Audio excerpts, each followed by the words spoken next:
né? Então, boa noite, senhoras e senhores, magos, sacerdotisas. Daremos início à mesa redonda Correntes Mágicas, com os palestrantes Giovanni Seabra, Silvia Profumo e Marco Manoli.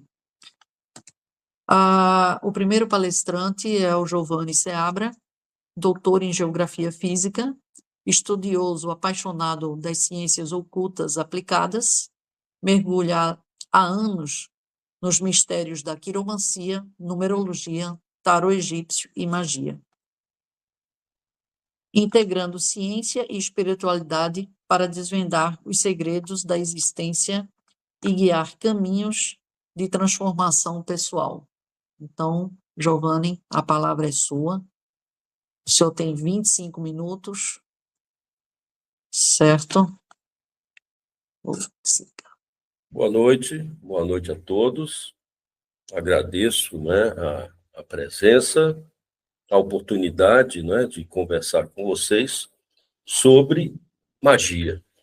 E a pergunta que não quer calar é: o que é magia?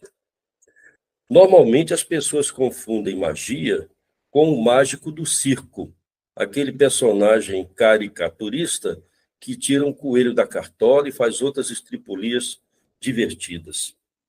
O mágico, aquele mágico do circo, é, na verdade, um ilusionista, um criador de ilusões.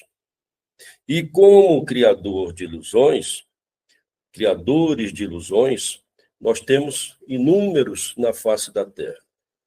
E são esses ilusionistas que rechaçam a verdadeira magia e tratam a magia com deboche, com desprezo, com hostilidade, com intolerância, como nós vimos há pouco, no início dos nossos trabalhos. Mas magia, segundo define o mago Geraldo Seabra, no livro Portal da Magia, é a ciência que estuda as leis da natureza e sua utilização na busca de uma integração espiritual e de uma vida mais feliz. Então, a magia é um pensamento, é uma sabedoria universal que procura explicar de onde viemos, como vivemos e para onde vamos.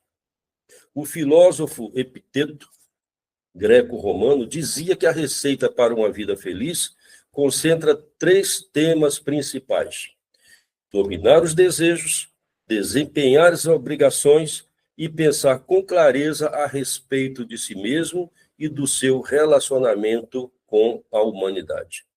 Epiteto acreditava que a meta principal da filosofia, que para nós é a magia, é ajudar as pessoas comuns a enfrentarem positivamente os desafios cotidianos e a lidar com as grandes perdas, decepções e mágoas da vida. E, claro, viver em harmonia consigo mesmo e com os outros e prosperar. O mago Giordano Bruno assegurava que para atrair o espírito de um determinado planeta, devem ser utilizados os animais, plantas, alimentos, perfumes e cores que contêm as vibrações daquele astro. Há ainda as pedras, metais, ano, mês, dia e hora associados aos planetas. Hoje, por exemplo, estamos iniciando os círculos mágicos na fase da lua nova. Devemos saber que cada dia e cada hora corresponde a um planeta. O início dos círculos mágicos, ainda há pouco, às 20 horas, é a hora de Mercúrio, no dia de Mercúrio, que é a quarta-feira. Mercúrio, ou Hermes, é o mensageiro dos deuses. Portanto, governa as comunicações, mensagens, relatos e os círculos mágicos. A magia está ao alcance de qualquer pessoa, exigindo tão somente estudo, disciplina e dedicação.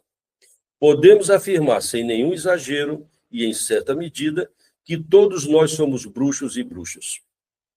Isso porque, consciente ou inconscientemente, aplicamos ao longo da vida o conhecimento oculto, utilizando as leis da natureza e as forças mentais. Isso porque toda e qualquer criação é mental. Um exemplo é o alcance da graça pela fé, tão comum entre nós, somente com o uso da força do pensamento, orações, talismãs e ex-votos. Quando estamos pensando em alguma coisa, trabalhamos com uma matéria sutil, que se propaga em ondas. É a energia mental que partilhamos com diversas correntes de pensamento para atingir os nossos objetivos. É o fenômeno da cocriação, ou seja, criar com ele, com o divino. Mas devemos ser cuidadosos no que mentalizamos ou falamos, porque os pensamentos se reúnem em correntes tão reais como as do ar, da água e da energia elétrica. As paredes têm ouvidos e os celulares também. Mesmo desligados, os aparelhos móveis de comunicação capturam todo o pensamento e ideias que pairam à sua volta e entregam para a inteligência artificial. Isso é magia. A concentração mental atrai uma corrente de pensamentos, ideias e coisas que age sobre o corpo e a mente de modo benéfico ou maléfico. Se mentalizamos medo, mágoa, ciúme ou vingança, é exatamente isso que atraímos para nós. Ao contrário, se em nossa mente houver um predomínio de pensamentos de alegria, esperança e amor, nossa vida certamente será mais feliz e próspera. O mago é um mestre consagrado. E como todos os sábios, o reconhecimento é de fora para dentro e não de dentro para fora. Para ser mago ou sacerdotisa, você não precisa se vestir de bruxo ou bruxa necessariamente, e nem prometer mundos, fundos e curas para todos os males. Devemos ter a humildade de reconhecer que não somos deuses. Podemos ser, no máximo, e com muito esforço e dedicação, representantes divinos. Somos, portanto, a centelha da luz divina. Isso nos remete à árvore da vida, um sistema cabalístico ancestral que projeta a escalada do homem desde o seu nascimento até o encontro com o ser superior. Quando, então, recebe as centelhas divinas, a quinta essência. Na árvore da vida existem 10 sefirot, ou manifestações, e 32 caminhos a serem percorridos no processo de evolução espiritual. Estes caminhos e estações que nós procuramos percorrer no Colégio dos Magos e das Sacerdotisas estão registrados nos arcanos maiores e menores das cartas do tarô, notadamente o tarô egípcio. As antigas escrituras nos dizem que as cartas do tarô são o livro de Hermes Trismegisto, a tábua de esmeraldas transcrita em código para que os conhecimentos herméticos não caiam em mãos perigosas. O livro de ouro do Conde Saint-Germain nos ensina a pronunciarmos como um mantra o eu sou. Se exclamamos com ardor, eu sou a luz divina que abre os caminhos da prosperidade. Eu sou a chama que acende a labareda do amor. Eu sou a energia que cura. Estamos invocando a força suprema para alcançar o objetivo mentalizado. Os saberes herméticos não são exclusividade das elites, dos intelectuais ou dos chamados descolados. Para conhecer as ciências ocultas, basta tão somente estudar os ensinamentos ancestrais com disciplina e dedicação, e aplicá-los segundo a sua vontade e visando sempre o bem, atuando com a magia branca. E mais, para alcançar os objetivos, é preciso ter foco, fé e ética nos procedimentos herméticos.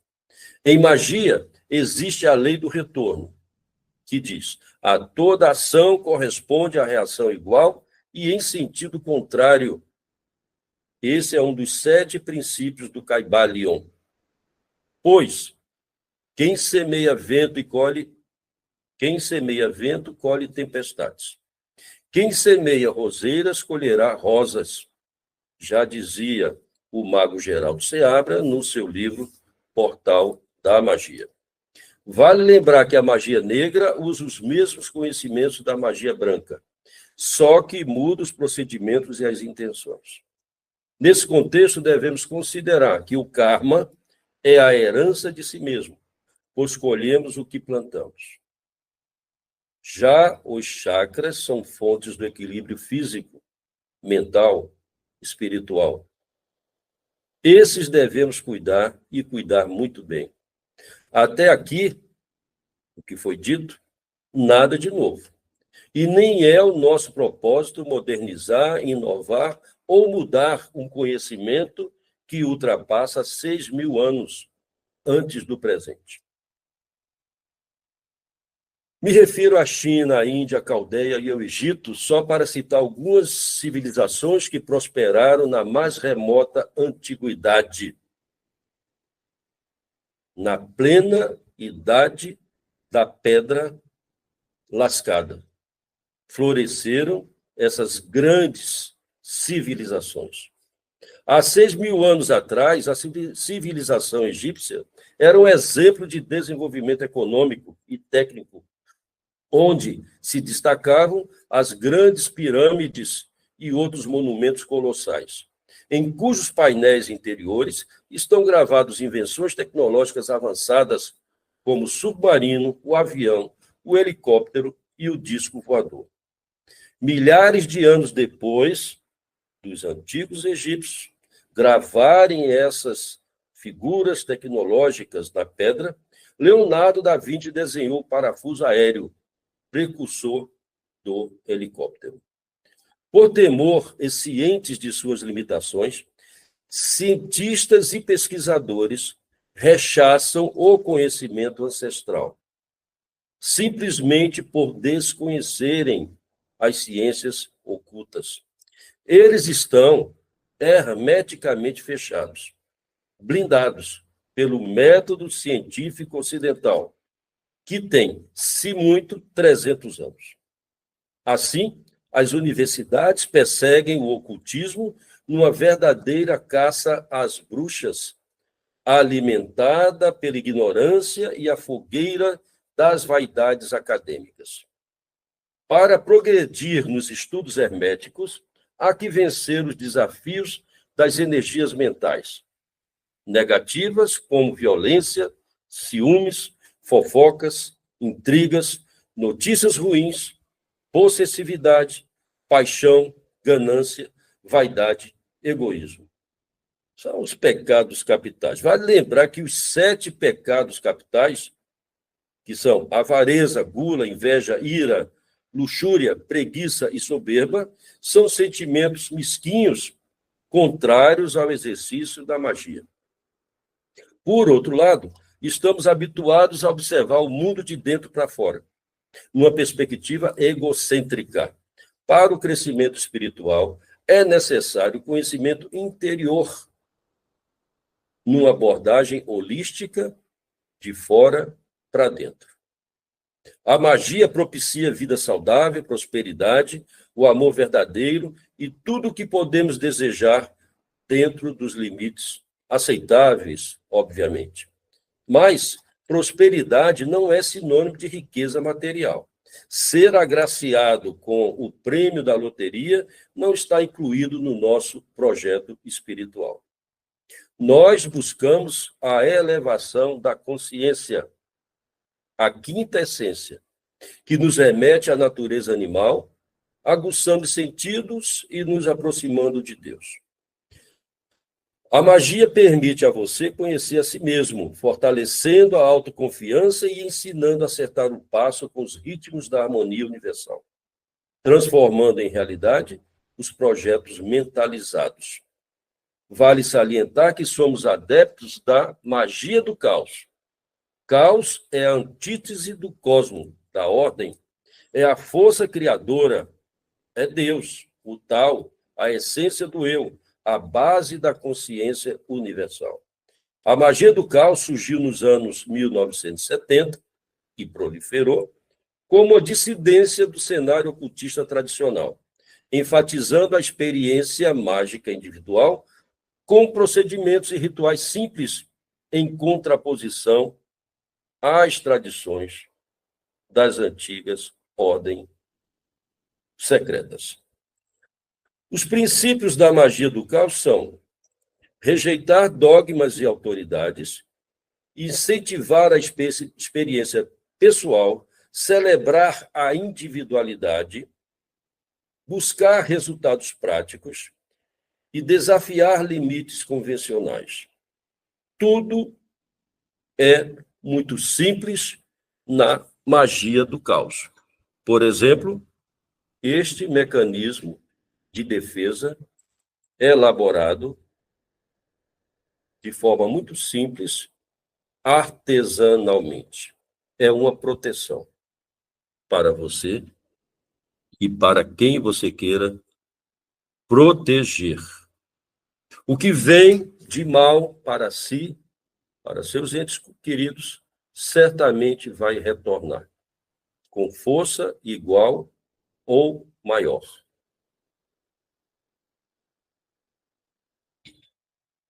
Esses princípios fundamentam a ordem Illuminati Thanateros. Para finalizar, a iluminação deve ser buscada segundo os mandamentos de Jesus, que diz: com todo o teu coração, com toda a tua alma, com toda a tua força e com toda a tua mente. Quando somos iluminados, há uma recomposição dos terminais cerebrais e novos caminhos evolutivos são abertos. Muito obrigado.